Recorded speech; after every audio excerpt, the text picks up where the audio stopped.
Hello there, this is the World News at 12 on Voice of the People, 90.3 FM. My name is Chioma Innocent, and here are the top stories. Rivers head of service resigns from office as sole administrator appoints new officials. Obasanjo condemns Tinubu's power grab politics, laments Nigeria's democracy dying under APC. Judge steps down from Senator Natasha's case after Akpabio's petition, and Russia accused of hollow peace talks as strike injures dozens. Details now. Thank you for staying with us. The World News at 12 begins on the foreign scene where Russia has launched a missile strike targeting northeastern Ukraine as US and Russian officials met to push for a pause in the war. After Monday's attack, which injured dozens in the city of Sumy, Ukrainian Foreign Minister Andriy Sybiha said Russia must end strikes instead of making hollow statements about peace. The latest round of talks between the US and Russia concluded on Monday in the Saudi capital, Riyadh. Top of the agenda was reportedly the revival of a 2022 grain deal, allowing Kyiv to export across the Black Sea. In return, Moscow is seeking relief from Western sanctions, enabling it to export fertilizer. Ukrainian and U.S. delegations will meet today in Saudi Arabia for talks to follow Russia-U.S. negotiations, Ukraine's national broadcaster Suspern has reported. Back home in Nigeria, the Rivers State Head of Service, Dr. George Nweke, has resigned from office. His resignation was announced in a statement today signed by the Chief of Staff to the Rivers State Sole Administrator, retired Vice Admiral Ibok Ete Ekwe Ibas. The statement expressed appreciation for Nweke's contributions to the administration of the sole administrator in the few days he served and wish him success in his future endeavors. In the interim, Dr. Iyingi Brown, the Permanent Secretary for Welfare in the Office of the Head of Service, has been appointed in acting capacity until a substantive Head of Service is named. In a related development, the sole administrator has appointed Professor Ibibia Lucky Worika as the new secretary to the state government. The administrator emphasized that the decision was made after a careful evaluation of Worika's credentials, extensive experience, and strong performance throughout a rigorous selection process. Admiral Ibas further stated that Worika's appointment aligns with the administration's commitment to leverage the immense human capital of the Rivers people to foster peace, stability, and security in the state.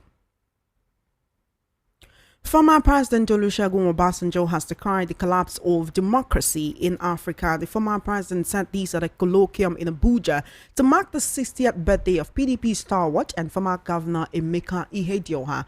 He trashed the reign of democracy under the All Progressives Congress APC, specifically aiming his blows at what he called President Bola Tinubu's corrupt mode of democratic rule. The former president himself had been accused of corrupt enterprise during his 2 terms in office. Referencing President Tinubu's infamous power grab principle, the former military head of state, who during his tenure as a democratically elected president was repeatedly accused of seeking a 3rd term in office by hook or crook, denied the allegations. The former president also espoused that democracy is meant to be a system of government that delivers to all the people, not just a section of the people. Let's take a listen to him speaking yesterday.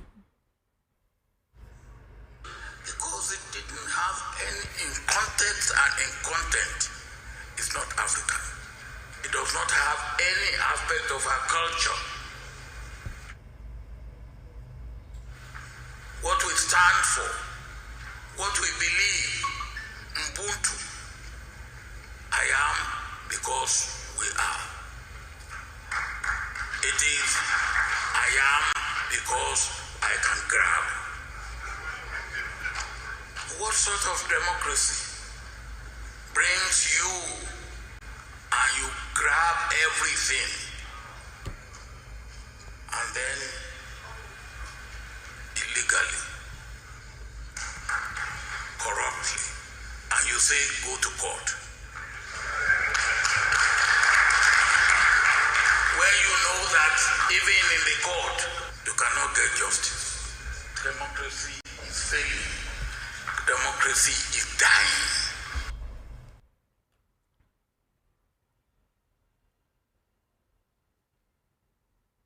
In a recent development, Justice Obiora Igwatu of the Federal High Court in Abuja has stepped down from a case involving suspended Senator Natasha Akpoti Uduaghan. Justice Egwatu was assigned to hear the suit, but today he announced that he would no longer handle the matter. He made this decision after Senate President Godswill Akpabio wrote a petition questioning his impartiality.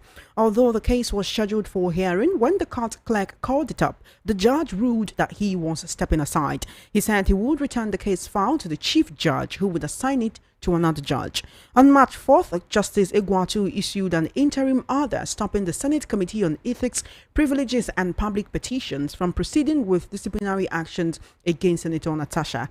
She was accused of violating Senate rules. However, despite the court's ruling, the Senate committee still held its meeting and suspended her for 6 months. Meanwhile, Akpabio's legal team, led by Kende Ogunwumiju, questioned the court's authority to interfere in Senate matters. The federal government has unveiled a Special Operations Forces training program assembling 800 soldiers drawn from the Nigerian Army, Navy, and Air Force. The program aims to enhance the country's operational effectiveness in combating terrorism, insurgency, transnational crimes, and other asymmetric threats. The Minister of Defense, Mohammed Abubakar, while unveiling the Special Operations Forces training at Camp Kabbalah at the Jaji Military Cantonment in Kaduna on Monday, said the training was designed to build a highly skilled, agile, and mission-ready force capable of executing specialized operations in diverse and complex environments. The minister noted that the evolving nature of security challenges today demanded an elite force that was well-equipped and well-trained in advanced tactics, unconventional warfare, intelligence-driven operations, and rapid response missions. This training has been meticulously designed to develop highly skilled personnel in special combat tactics, counter-terrorism operations, intelligence gathering, and hostage rescue missions. He explained that the program will prepare trainees for high-risk missions in both urban and hostile environments, ensuring they can adapt to dynamic threat. Similarly, Abubakar added that the unveiling is for the first batch of 800 out of 2,400 to be trained as part of a long-term strategy to develop world-class special operations capability within the armed forces of Nigeria, stressing that looking ahead, the program will be sustained and expanded to accommodate more personnel from all branches of the armed forces.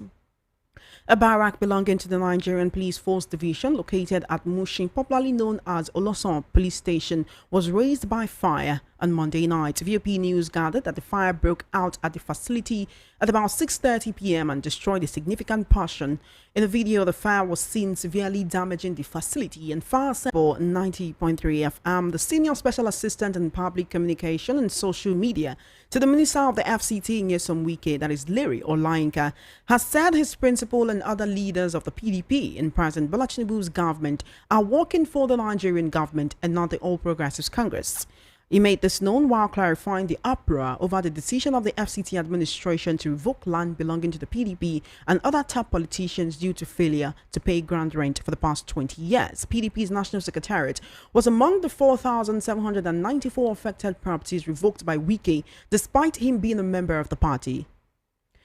We'll now go head into the news analysis segment. I have veteran journalist, political, social, and national affairs analyst, Mr. Dele Fanimo, joining me today. Good afternoon, and thank you for joining me. Good afternoon.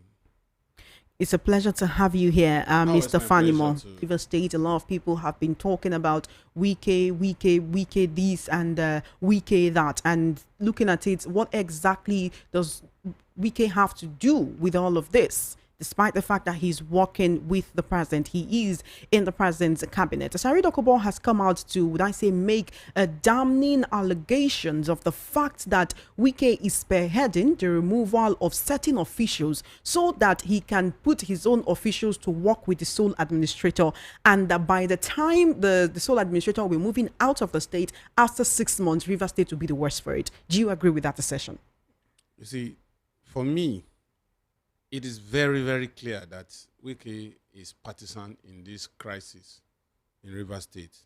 And he has not even shied away from letting Nigerians know, or the whole world know, that he is a party to this crisis. He has done so much to denigrate PDP, which is his party, because up till today, he has not told us, and there is no evidence, there is no record to show that he has ported to another party, particularly APC.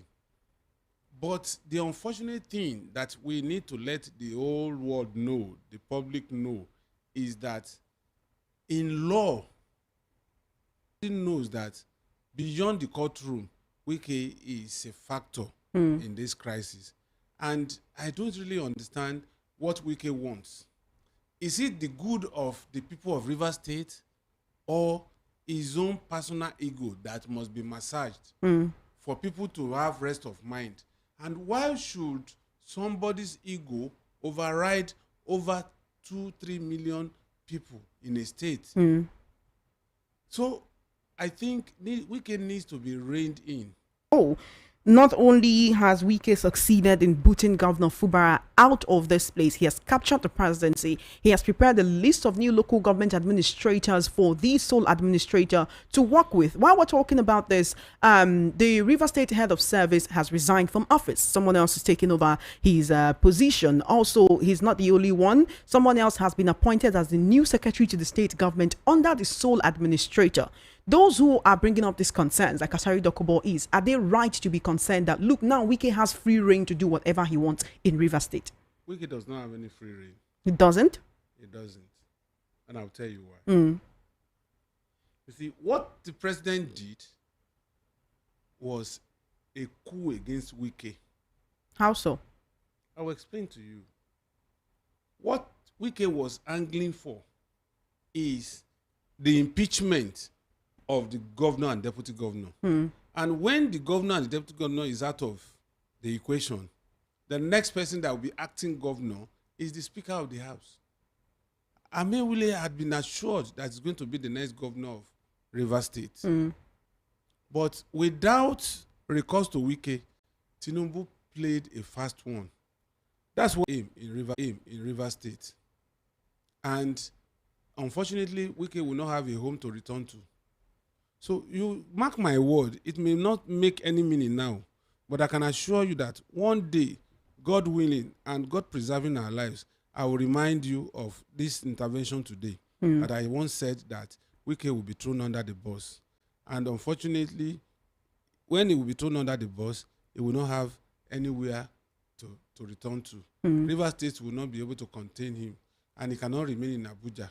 So maybe he would have to take his exit from the country on exile, because I can assure you that the beginning of the descent, when an aircraft wants to land in its destination, the pilot went, and that descent will still take another 10 minutes or 15 minutes before the final descent to the airport. You're foreseeing a situation whereby Wike will soon no longer become politically relevant. It will not be politically relevant till 2027, mark my word. All right. I want to quickly talk about another situation where you listen to former President Olusegun Obasanjo saying that democracy has more or less collapsed in Africa. He condemned what he called the snatch it and grab it power politics of President Bola Tinubu and said he's not happy with the way democracy is in the country right now. He's not the only one who spoke. Bishop Kuka also spoke at a colloquium yesterday to mark the 60th birthday celebration of former Governor Emeka Ihedioha. And also Peter Obi spoke. He said quite a lot.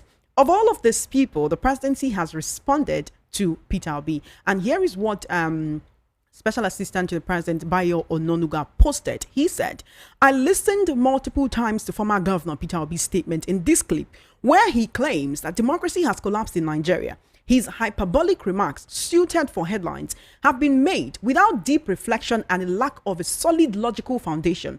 How can a democracy that has strengthened over the past 26 years be said to have collapsed? Only a discontented and disgruntled Peter, who benefits from the very free speech democracy provides, could perceive such a democratic downfall through his lens. If democracy had indeed collapsed, as Peter claims, and we were living under a regime antithetical to democratic principles, he would not have been able to make his comment on Monday at Emeka Ihedioha's colloquium. I will urge him to watch what he says and restrain himself from playing to the gallery. Some Nigerians have interpreted this as a subtle threat, that is to say, you better mind what you say about the presidency. But the fact remains, he's not the only one who spoke about the collapse of democracy there. How come it is him that the presidency now singled out to respond to? Is it because he's the one who out of all these people that I mentioned stands as an opposition? Former President Olusegun Obasanjo, we can't say he's active in politics right now. He's more or less acting the role of an elder statesman. So what is it? How much freedom of speech do Nigerians have under his administration? We know that the Constitution grants Nigerians freedom of speech, but why is it that when the presidency responds, it's with what some people perceive to be veiled threats? one, Peter Obi today in the political equation of this country is a beautiful bride. Everybody wants to cut, and whatever he says resonates within the political circle and even the generality of Nigerians and even the diasporans. So I'm sure that this is what led Bayo Onanuga to respond to his statements of democracy. Kuka said so, and Kuka today is now in the cabinet of Tinubu. B? Yes. Even though he has said that he has said it before that Now, threats are being made on his life for criticizing this administration. See, have you ever seen a young man going to the farm and is throwing stones and sticks at a cassia tree? But what you see a young man going on the footpath to the farm, throwing political value. That's why everybody is watching out and waiting for him to react to anything before they throw it back. 2, APC was the splinter group of APC, which was ACN, APP, and CPC, were in the trenches for the 16 years of PDP rule. You would not have mounted the rostrum in front of government house in Benin with placard protesting against your own government before you realize that you are in government. But that sounded instructive to me. Today, APC is in government, but they have not won themselves completely from. You see, all these people that spoke, apart from Father Kuka, had been one way or the other at some point in a democratic race, being in that same vehicle called democratic vehicle that transported them to government houses either at state or national level. Now, if Obasanjo was there for 8 years, and given the fact that he had learned any lesson, and he ruled for 8 years, even attempting a third time, that was aborted, could not strengthen democracy. Who is he? What moral pedestal is he standing on? So in this situation, for you, Obasanjo should not be one to talk. He should not. So in this situation, for you, Obasanjo should not be one to talk. He should not back and talk. Peter Obi, to some extent, can talk, but not an Obasanjo, who was holding the reins of power for 80 years. The problem we have today, we inherited from Obasanjo. Obasanjo was the one that heavily monetized politics in this country, that it now became an attraction. Nobody wants to look for any job now other than to be in politics. Before Obasanjo came, doctors, you see professors venturing into politics. But today, some people who are born into politics, grew in politics, and are still politicking. They don't have any second address because it's more profitable. If a senator, a House of Rep member, is bringing palliatives to his constituency to the tune of 1,800,000,000 naira in a year, where does he get his money from? It is Obasanjo that monetized politics heavily. So he should not speak about the descent or the collapse of democracy in Nigeria. But then let me also say this. You see, why is it that democracy works elsewhere and not in Africa? The simple answer to it is we have lost moral values. In other Sena climes, Merkel of Germany, Chancellor of Germany, had no child, had no husband. She ruled, and the day she was leaving office, nobody prompted Germans when they stood right in their windows, in their patios, and for the duration of our disengagement, they were clapping without relent. That is to show leadership. Boris in UK, when people came to his house was not fenced. When they came to his house, his old mugs that he has been using for over 30 years is what is used himself to serve people tea. Can Obasanjo serve anybody tea in his house? Can Jonathan serve anybody in his house? Can you know, Mr. Fanimo, I don't want us to deviate from the main issue which we're talking about what here, I'm saying which is actually gagging of the people. Democracy will witness what we are witnessing today because those who are supposed to put checks and balance, those who are supposed to put bricks before it got to this bad situation, did not apply the bricks. Now, somebody came. Why are we always comparing yesterday as better than today? It is because those who are active players understand the way we work in Nigeria, the way our mindset works, our culture to politics and all that.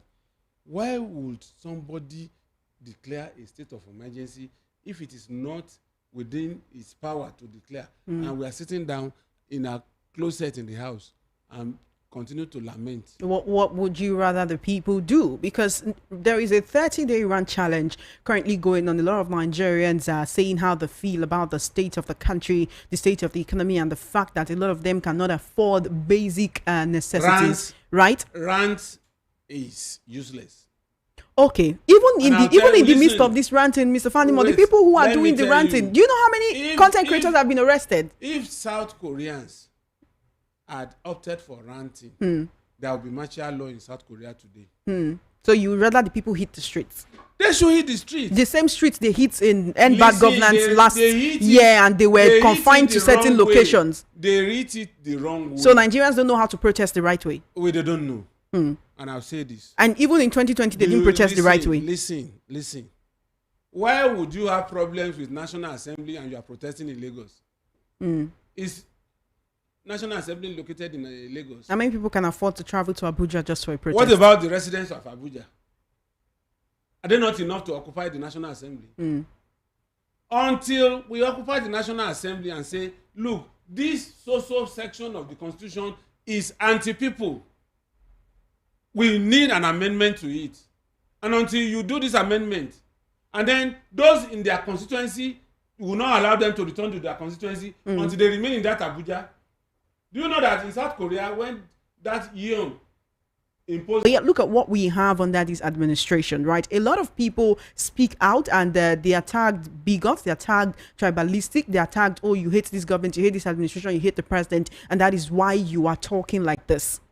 That's why we're talking about the fact that of all the people who, even Wale Soyinka has spoken and said that the declaration of a state of emergency and suspension of Governor Fuba was excessive. The presidency did not respond to him. The presidency did not respond to him. Let me tell you, what would you have expected Fashola to say? Somebody who was taken from a local chamber that was that has relationship with Tinubu when he was governor, and made chief of staff when Lai Mohammed left government.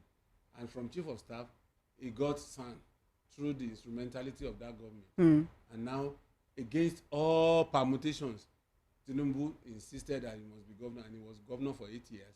And he became minister of power, works and power. And for more than 6 years, he was in government. Now, what would you have expected him to say? You wouldn't have expected him to say otherwise. This is exactly what he would say. But the point is, to the average Nigerian, are we really getting it right? No. Are we experiencing democracy? If somebody condemned Jonathan for imposing state of emergency in states that even Jonathan didn't even remove the governors, Yobe, Borno, and I think Adamawa, those days. Now, that person is now declaring state of emergency wholesale by removing the governor. Then you should know that all those things. You see, politicians, they have a way of hoodwinking us in Africa. You see politicians suddenly becoming friend of the masses. They sit down with the poorest of the poorest to eat dinner, to break their fast and all that. What is that for? Just to give that pretentious attitude that we belong to here. But as soon as when they get to government, what do? They detach themselves from these people, and you never see them until they want to seek re-election or they want to go to the rest house, which is the Senate. So what are we talking about? The point is, Nigerians need to take charge of their lives. And until we take charge of our lives, we will not get anywhere. Some would say that Nigerians need to be shown how to do that. But because of our time, I want to quickly move on to another situation where the judge, Justice Obiora Igwatu of the Federal High Court in Abuja, has stepped down from a case involving Senator Natasha. This was after a petition from President of the Senate, Godswill Akpabio, questioning the court's authority to interfere in Senate affairs. I don't know if you've seen that picture making the rounds of the Supreme Court Judge, Justice Emmanuel Ajim, in a function with Senate President Akpabio, with Wike and other people, signatures in less than a week. You see, at the heart of all this is the weaponization of poverty. If everybody has means of survival, who will go out in the first place for palliative? That they are ambushing them to bring their voters card and their NIN before they could access palliative. Palliative that was not physically present. That is to the extent of our poverty in this country. We have poverty of the pocket, we have poverty of the stomach, and we have poverty of the brain. Now, nobody is alive and alert to his or her responsibilities. How could 250,000 go out to sign off their sovereignty just because they promised them palliative? That's how poor we are in this country. Nobody will do that in America. Nobody will do that in UK, Canada, even in Afghanistan. Nobody will do that. It shows the level of our poverty. Now, the judge that recused himself, I am not a lawyer, but for the man to have recused himself, I'm sure they must have quoted relevant portions that will make her. But one thing that I want to take away from here is that Natasha is not new to fights. But how long will she keep fighting? She's taking this to international media. She's been granting interviews. The Senate President hasn't said anything to even try to clear his name, apart from saying, oh, I'm not guilty of all of this. Some have said he should step aside for an independent investigation into the matter. The fact that she keeps going farther and farther with these accusations. God promised Israelites 40 days to reach the promised land. They ended up reaching the promised land 40 years after. Do you want to believe that those who started that journey 40 years ended up in Canaan? It could probably be their generation that entered Canaan. So what we are saying is the fact that Natasha has not won the battle shouldn't make her weary, shouldn't make her relax. So you would advise her to keep fighting? She should be fighting on until she gets justice. And let me tell you, there is a way that a weakling will persist, that the mighty will succumb. When she fought Yaya Bello, when the man dug holes around the entrance of our community, eventually there was a respite and people voted for her in that community against the machination of Yaya Bello and his cohorts. So why would she not? Why would she not continue to fight? Because Natasha has come to symbolize womanhood. And she has become the voice of the women in this country and all over the world. That young lady in Pakistan that was shot in the head and survived, she became an instant heroine just because she didn't let those initial setbacks hamper our fight. That, look, we are also humans. We should be able to go to school and all that. So Natasha should not be weary. Nigerians are behind her. Initially, I didn't support her. But I begin to see that they are trying to muzzle that woman. Natasha should not be weary, Nigerians are behind her and all of that. Does it make it right? That's why I asked the question. Do you believe that there are underhand elements? Because Yaya Bello has been tied to this. Wait, if it was right, would anybody support her? Would anybody have supported her in this fight? And you see, sometimes I look at Nigerians. We will in one breath say we no go agree. In another breath, we say we are here. How could somebody that was accused of total money that is within Yaya Bello's grip, who does that? That is, some are saying that they want to recall her so that Yaya Bello can actually go in. And that's why I'm bringing up the different scenarios on saying, look at, someone is pushing for her to be recalled. How did they get to, there are several videos circulating of how they are getting these signatures. Like, there were literally people in a room signing on forms where other people are supposed to sign. The people who are supposed to sign are not there, and there are people who are signing on their behalf, right? We can't say on one hand that, yes, Natasha is fighting for something, and on the other hand actually condemn the process through which these people are going through, because if these succeeds, that would mean that maybe the process through which she was recalled was false, was flawed. Where is the place of eternal vigilance? Are you going to blame those people that surreptitiously got 250,000? Does it mean that everybody in that senatorial zone is an illiterate? How did they mobilize 250? Just by hoodwinking people. Where is the place of values?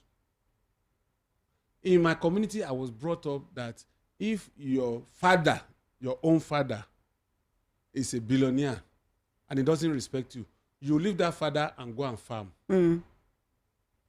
That's the way I was brought up. So that's why today you cannot induce me. I believe in what I believe in. But how many people still espouse those values that we're talking about? If those people in the constituency of Natasha had espoused that value, they wouldn't even go in the first place for that palliative. They would rather say, how can somebody, even dogs, if you have been dealing with dogs, if you spank dogs for a while, the day you bring the best meat with strong aroma to that dog, before that dog touches that meat, that dog will look at your face and read you if you are genuine or not. Mr. How Fanimo, can somebody just come to your constituency overnight and say he's giving you palliative and that you should come and sign? What is the correlation between voters card and NIM to get palliative? Well, you've said that is the weaponization of poverty, and that hungry people will do anything to get food. Now, I want to play this particular clip from Chief Achike Udenwa, who was governor of Imo State between 1999 and 2007. Hear what he says about elections in Nigeria. And unfortunately, our society has grown to such level where if you say vote for me, I'm no more asking what can you do, what are your antecedents, what type of character do you have. I don't ask such questions again. And of course, even if I don't vote for you, you can buy your way through if you have the right amount of money in your hand. You can buy your way through. How do they do that? Well, can you buy INEC? Ask the courts. When you say buy your way through, ask you the buy courts. the voters? Ask the courts. You buy the voters? Buy everything. You buy INEC? Everybody. You buy police? Everybody. You buy the army? Everybody. You buy them all. So our election is about buying? Yes, please. And that is one thing we must curb. Because if we curb it, we get the correct leadership. You can hear the former governor talking about the fact that everything is about money in Nigeria. Also, former President Olusegun Obasanjo talked about how they will snatch it, grab it, run away with it, and tell you to go to court, knowing fully well that you will not get justice in court. Yesterday, we also talked about how a particular reps member... Use the word we capture. A particular reps member came out to say that, we shared $5,000. The late Adedibu was dubbed as garrison commander. Did you see Somebody that who report? Never went for military training. Did you see that So report, Obasanjo, Mr. Fanimo? let's not talk about Obasanjo. We shared 5. No, I'm just talking about how everything we are talking about how Nigerians are not ready to take back their country. When they are ready, they know what to do. They will hit the streets. Some will argue that Nigerians are actually doing what they can. But when these monies keep exchanging hands and the institutions keep being bought and pocketed, what can the people do? That's why I'm saying yesterday, Reps member came out and said, yes, we shared $5,000 about some time ago, but it was Salah gift. It wasn't bribery. And the question is, why is it coming at this moment? Salah is not done. Lent is not done. Why are you sharing money? Where did this money come from? Is this not the money that they're supposed to use for the good of Nigerians? The curious thing in the National Assembly, House of Reps and Senate, you have Labour Party members, you have PDP members, you have NPP members, and you have SDP members. Why are they unanimously collecting this money and keeping short? Are they not Nigerians? Do they not come from constituencies? So why are you now complaining? Are they not supposed to be strong opposition? And in democracy, they say the opposition, which is the minority, will have their say, and the majority will have their way. Why don't they have their say by rejecting this money and making it public that they came to give us $5,000? They said it's for Salah, but we are not taking because it is likely to be linked to the passage of that emergency rule. All of them took it now. Can you show me one person that rejected his own? When they came in newly, when they were given SUVs to the tune of 160 million naira per one, which LP, PDP, SDP, NMPP member of House of Reps or Senate rejected his own? We should not deceive ourselves in this country. When you get to that place, it's a strong, united community. But when they come to us, they are divided. Mr. Fanimo, you have said the people are not ready to occupy. We are not ready. People are not ready to take back their country. How can people take back their country when the people in charge are busy distributing money amongst themselves? Wait. Obasanjo distributed money for his third term.